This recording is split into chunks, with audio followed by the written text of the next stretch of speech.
Hello and what is up YouTube? My name is G3Iron and welcome to today's discussion where we're talking economics. If there's two things that we love to do around here, it is make summoner builds and talk POE economics. Now, there's a whole bunch of things to consider today. I'm going to be bouncing around from a lot of different topics because right now it is a hot mess, or it is the absolute peak and pinnacle of Path of Exile, depending on how you want to approach and think about the 324 Necropolis League in terms of trade economy. I'm not talking about SSF.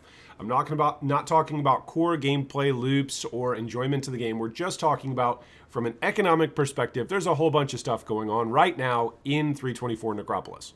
All of today's discussion boils down to a very, very simple level of discussion and a simple question. Do you believe that Path of Exile is better in a trade environment in the long run if your rewards scale up with your investment put in? It's a very simple question. It's a very simple proposition. If you put more investment into what you are doing, do you think you should have, on average, higher levels of rewards? We'll get to a really simple paint graph here in just a moment. But of course, this is a video from 8 hours ago from a stream that was shot yesterday about how a particular player farmed 10 mirrors in a single day. We're talking almost a decade ago, I made a video and a walkthrough of how a player made 3 mirrors playing on his own for the opening couple of weeks. This is a single player not playing in a group environment, farming and equaling 10 mirrors of value in a single day. That's where we're at in terms of the level of investment and the level of returns where we're at. This particular thread on Reddit has got, 800 some odd comments on, no, 500 some odd comments on it. It's a wonderful discussion thread just to see people's reaction, but it's not a great discussion thread to see really informed, shaped opinions going on. So hopefully we can do a better job down in the comments below about having informed opinions about that particular question. Should the level of investment that you put into a map directly correlate to the level of rewards that you reap from interacting with the map? Now, this video is not the only thing that's going on. This video just encapsulates it. So I'm going to link that down below in the video description for you to follow along.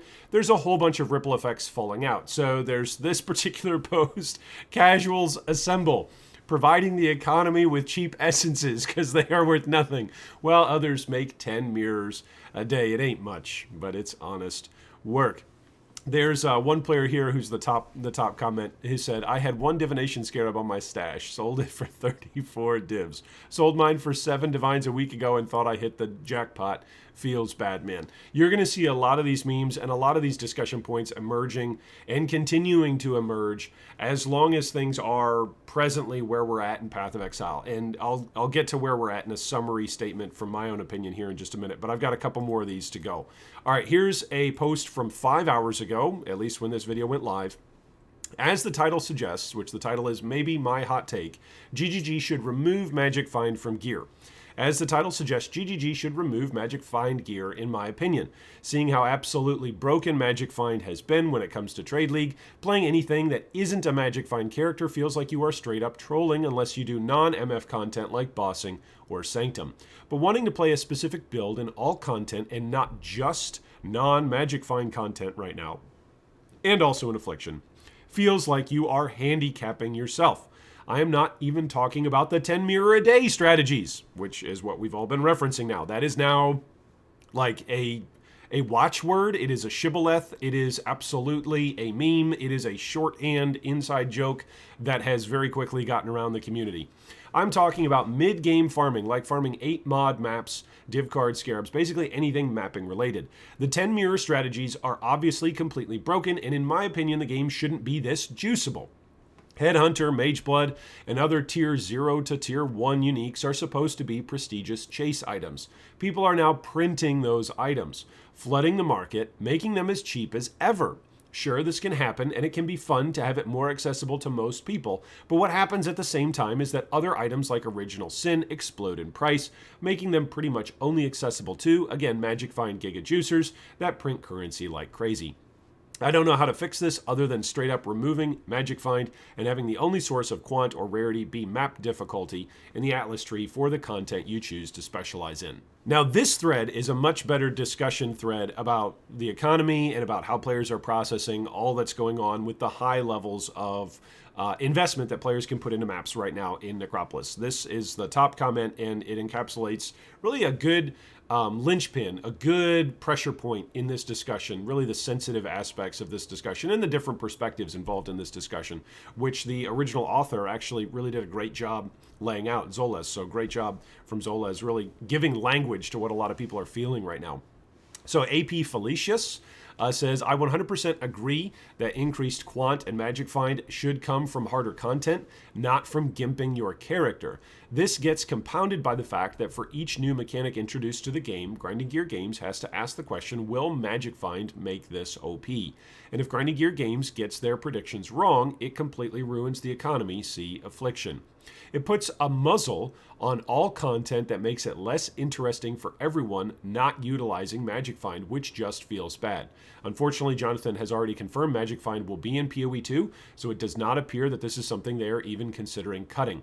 I just hope that this will be something they budge on eventually, as it will unlock a ton of potential design space for content. Okay, here's our last Reddit thread that we're just kind of summarizing the zeitgeist of where people are at for the discussion today. Why people are upset with the ruined economy. This post is by Kozjar. It seemed like most of the players upset with printing Mageblood and Headhunter through the Divination card strat, but why this is a problem. I have 1,300 hours in PoE, and this is the only league I am able to afford the Mageblood or Headhunter in a reasonable amount of time while doing Harvest and Essence. Along with a strong rares crafting, this is the first league where I finally got to touch pinnacle content, something I couldn't do before. Also, there are so many new builds that I couldn't afford in previous leagues. For me, this league has the best progression among all the other ones. Now, the reason why I wanted to bring this up is this is the counterpoint. This is the flip side to everybody complaining, saying, okay, let's get rid of Magic Find, or offering suggestions. I shouldn't say everybody complaining. Folks offering suggestions to say where we're at is not great. Other people are vocally saying in very articulate ways, this is actually a good spot to be in. We feel like this is a good spot. So I want to put this out there, so that way we can have a shaped and healthy discussion together as the Good Guy Gaming community, as the Path of Exile community at large, about where we're at economically in a softcore trade league environment and where the game is at for Path of Exile in general. So to put it in some summary terms, we got a whole bunch of players who are playing Path of Exile and making currency to the level that we have not seen in certainly a long time, if ever before. And then we've also got other players who are going to be complaining about that reality. We've got other players who are seemingly finding opportunities in the market, who are achieving maybe new builds and new items and new levels of content that they never had before. So this is not a one-sided discussion. I need to emphasize this because there are some folks out there who just seem to come to discussions and do not have an awareness maybe or a maturity level to recognize that there are other people who think differently than they do in the world and on the planet and able to respond to comments. So as you're typing out your comments and your thoughts today, recognize that there are some really valid arguments and some tough pressure points on both sides of the equation in this discussion here today that we are all sharing together, and that Grinding Gear Games has the burdens of carrying us through and the opportunity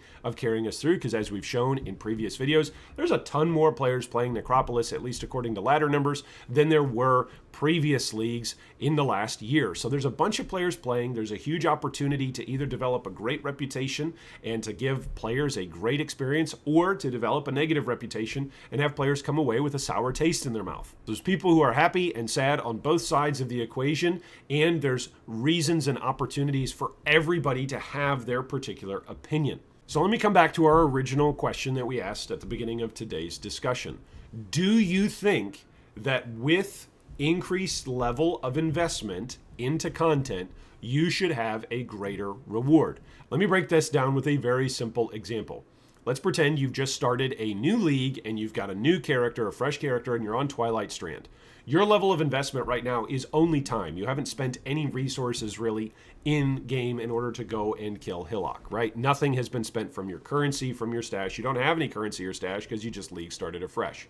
When Hillock drops items, the items that boss drops reflects some level of improvement for your character based on the investment that you've provided.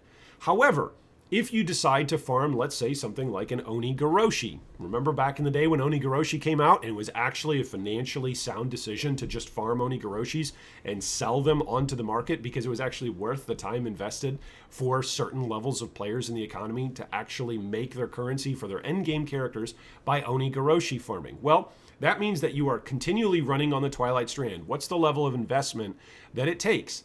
The level of investment is very low. Again, you're not spending anything out of your stash. The level of investment that you're putting in is just time. As you put in the time that you're investing on these new characters to farm Onigoroshi, you eventually will get Onigoroshi, and you can simply do a graph that shows you this is the amount of time that I've put in, this is how much Onigoroshi will sell for, and therefore this is the value that I am placing onto my time, onto the investment that I'm making based on the reward that I'm going to have. Now that's a very simple comparative example between a League Start character that's just starting and dropping any sort of items off of Hillock and then progressing versus a particularly deterministic style of farming for a unique item that has a particular value in a trade market.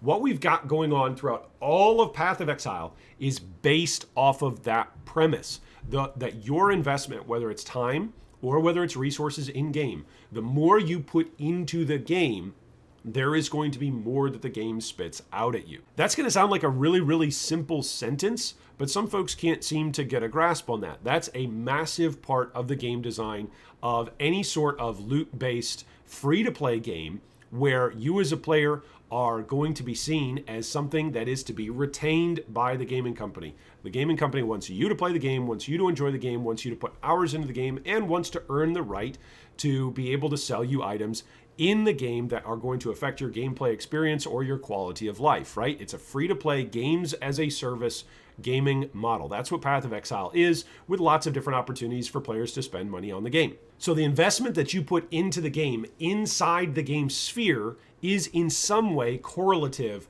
to the reward. Now, some of you out there are already thinking, but Iron, that's not true all the time. Remember that last map that I just dumped in, or a couple of leagues ago when I was using sextants and rolling, and I spent X amount of div on a particular map, and it only spit out for me X amount of chaos or exalted in terms of value. It did not pay itself off. Okay, so there's a level of variance to this, right? Over the short term, there are times where on our second graph, there are times where your level of investment does not match to your level of reward. That's on a small scale overall amount of data that is going to happen. Sure, that one map that happened, and maybe two maps that happened, but then another map came back and you actually returned your rewards and your investment, and you actually made enough profit to continue doing that strategy. Now, the difference in these two graphs, I think, summarizes where at least two groups are, and there's more than just two groups involved in this discussion, and I'm sure our comments down below will show that, but there's at least two groups involved in this discussion.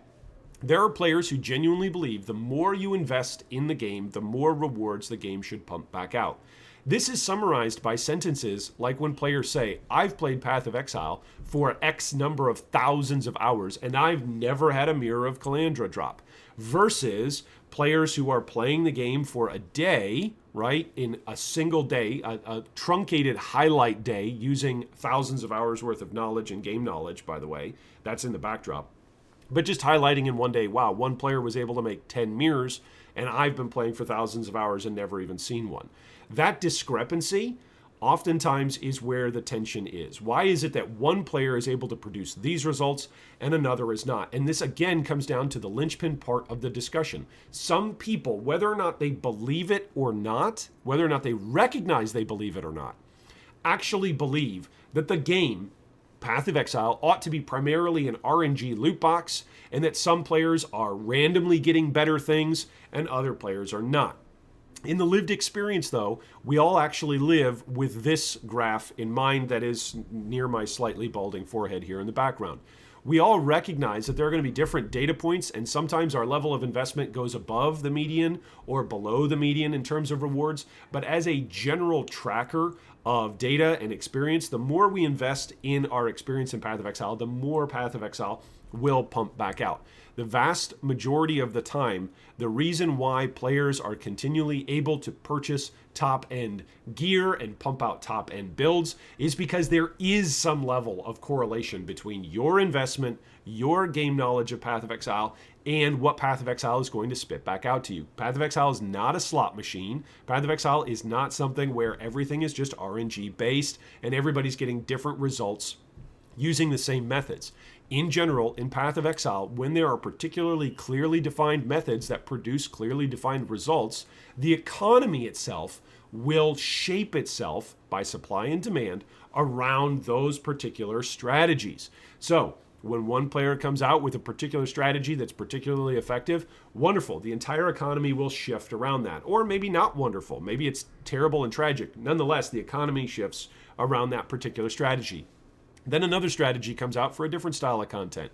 The economy will shape and shift itself around that. That's pretty normal. That happens every single league in a trade league environment, regardless of whether it's the first league or whether or not it's the current league. So really where we're at in terms of our player experience and as a community, it oftentimes comes down to what we believe and what we're bringing to the table when we're playing Path of Exile and what we're expecting out of a trade league economy in Path of Exile. If we expect that we should have RNG elements and all of our drops and all of our economy should be shaped just primarily by widely varying ranges of experience and have no correlative effect to the investment, that is a completely different game that is so far outside of the scope of Path of Exile. I'm sorry to be the bearer of bad news, but that's just not the game that you're playing. Path of Exile is not an RNG slot machine. Yes, there are RNG components, but as there are layers of RNG and layers of different opportunities and layers of different challenges that come with that RNG, there's also layers of reward that come by mitigating your RNG. That is a continual repeated theme throughout all of Path of Exile, whether it's crafting, whether it's your character, whether it's defenses, whether it's offenses, whether it's content for bossing, whether it's content for mapping. In general, as a game, this is one of the reasons why it's important to have game design discussions in accompaniment with economic discussions. As a game, Path of Exile rewards players for their level of investment into their characters and their level of investment into knowledge, game knowledge about Path of Exile. The smarter you are about the data that you have available to you in Path of Exile, the better your results will be as you interact with mitigating layers of RNG and producing better crafting, producing better recipes, producing better characters, and ultimately producing a better and healthier stash tab, or at least a more full stash tab, even if it's not healthy for the economy. I've got 4 discussion questions for you down below to interact with, so feel free to drop a comment about any of these or any of the thoughts that I've shared throughout the discussion video today. I'd love to know your thoughts on the graph, on Paint, and on any of the discussion posts that we've referenced. And then I'd love to hear, what are your thoughts about the 324 Necropolis economy? Is it ruined? Like, when you go to make a trade, can you find players to actually make a trade with you? Are you able to flip currency? Are you able to map and generate currency to then buy upgrades for your character? Do you feel like you want to play the game less because of what's going on in Trade League? Or maybe you want to play the game in a different format. That might be as well. I've seen plenty of players who are saying, you know what, I'm just done with trade. I'm going to go play SSF. I was that way, I want to say 4 or 5 years ago, and I even tried out a couple of leagues in a row just playing SSF because for me, the trade economy was too much, even as a guy who loves in-game economics and who has made a living out of that in the past. Do you believe investment should scale rewards? We showed you on the graph, do you believe that GGG should be more of a linear progression between investment and reward? Or do you think GGG as a design team ought to go with a more RNG-based system where outcomes are not necessarily so deterministic? If so, that would require a restructuring of the game, which is why I'm glad one of the posters brought up Path of Exile 2 and Magic Finding in Path of Exile 2. If you think that really that investment shouldn't scale rewards and that the game should just be more RNG overall, well, then there's going to be more complaints. Like you trade off, right? You trade off the complaints. As a player, instead of going, oh, those players, the top 1%ers, they always get the best. The streamers always get the best. The top Rota, multiplayer groups always get the best items. Then it just becomes, well, I didn't get the best because I'm not lucky. Right? Like which of those two do you want? Do you want to reward player skill, or do you just feel like there ought to be a seed generated on your account that says, yep, this account drops Mirrors of Calandra and this other account doesn't? Like, which of those two would you rather exist? From a gameplay perspective, I would much rather play in the game rewards me for my level of investment my level of knowledge, and my level of scaling up the content that I'm going to take on and interact with. That's just me personally, but maybe you've got a different approach, and that's okay. It's okay for us to disagree. Well, what makes you frustrated or excited about the current trade economy of Path of Exile? For me, I'm thrilled about this, okay? When things go haywire in an economy, the entire economy has got to grapple and shift. A whole bunch of players who are big-time bulk traders and big-time sellers, like, in so many different ways, they have to scramble to move prices and to try and figure out where's the economy going, what do I need to invest in, what do I need to pull back from, how do I respond? As a large-scale organism, this is like watching a massive python move as it's on a hunt. It's a beautiful thing, and it's a scary thing. It's a terrifying thing if it's coming at you, of course. And so as a small-scale trader, right, the python is coming towards you if you don't know which direction or you don't have a sense of which direction you need to pivot to as an economic player, right? If you've got trades that are waiting or trades that are based off of today's prices, you might have to update them and change them because tomorrow they may not share the same value. You might have to take a loss on something that you invested in yesterday because the economy is moving so quickly that python is strangling out your own investments on the economy. Conversely, though, you might hit it big. Something that you purchased yesterday that was worth 5C might be now worth 10 divs. You never know. That's a hyperbolic example. That's not for real. But as we've seen with a lot of these scarabs, sometimes one scarab overnight will go from a single-digit chaos price or a single-digit divine price up into multiple divines or multiple dozens or even hundreds worth of chaos in terms of value. So it's very interesting. So to me, I'm excited about the economy. I can understand if you're frustrated about it, though, because chances are that probably means that you've lost on something or that you're not sure where exactly the giant python that is the POE softcore trade economy, where it's headed and whether or not it's going to make a dent in your stash tab or if it's going to bolster your stash tab. So I can understand if you're frustrated by that. In terms of your gameplay, what is all this doing to your gameplay? Are you actually playing Path of Exile more this league, or do you feel like you're playing it less? Anyway, drop me some comments down below. I'd love to hear your thoughts. Thanks so much for sticking around. If you've enjoyed this discussion, of course, you can like, subscribe, and ding the bell to be notified about future video discussions just like this one. And as always, I do hope that the 324 Necropolis League is the league that a Mirror of Calandra drops for you. Thanks for watching that video. If you'd like more information on any of our discussion points today, you can see them down below in the video description. If you'd also like to join our Discord or support our Patreon, you can do so with the links down below. Thanks again, and big shout out to all of our Patreon supporters.